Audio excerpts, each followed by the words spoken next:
The Russian Defense Ministry recently announced its intention to clarify borders in the Baltic Sea and began exercises to practice using tactical nuclear weapons, which will eventually shift towards the Baltic. This comes amid NATO-EU countries' attempts to restrict Russian land transit to Kaliningrad and turn the Baltic Sea into a NATO internal sea. On May 24th, NATO Secretary General Stoltenberg affirmed Ukraine's right to use Western-supplied weapons against Russian territory. This signals that Eastern Europe, influenced by external powers, is on a collision course, losing its political autonomy.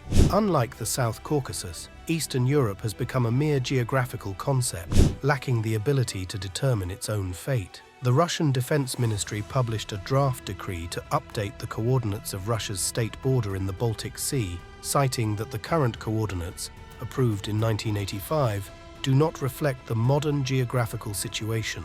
The draft is open for public discussion until the weekend, and the new legal act should come into effect in January 2025.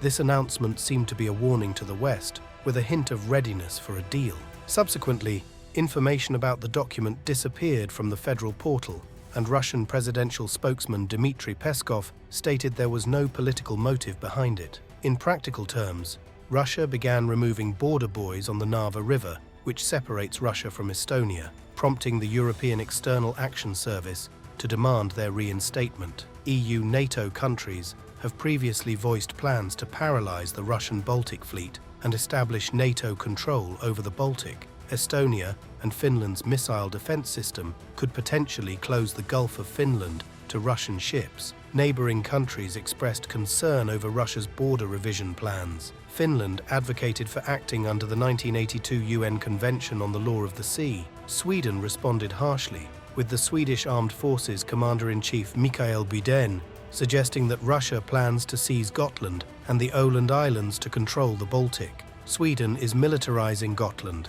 deploying additional units and preparing for potential offensive operations. The escalation continued, with Russian exercises practicing the use of tactical nuclear weapons beginning on May 21st. At the next stage, Belarus is expected to join the maneuvers. Belarusian President Lukashenko ordered a surprise test of tactical nuclear weapons on May 7th. The deployment of these weapons in Belarus aims to address Belarusian strategic needs, especially in light of NATO and Ukrainian military presence on its borders. The Russian leadership's focus is shifting towards the Baltic.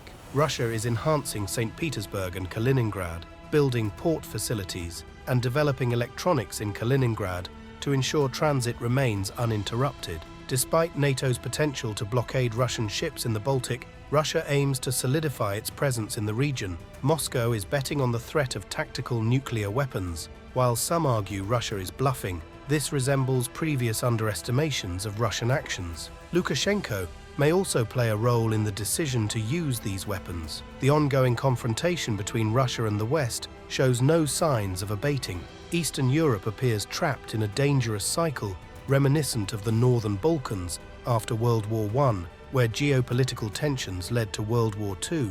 Meanwhile, leaders in the South Caucasus, particularly in Azerbaijan and Georgia, strive to protect their sovereignty and prevent their region from becoming another arena for great power conflicts.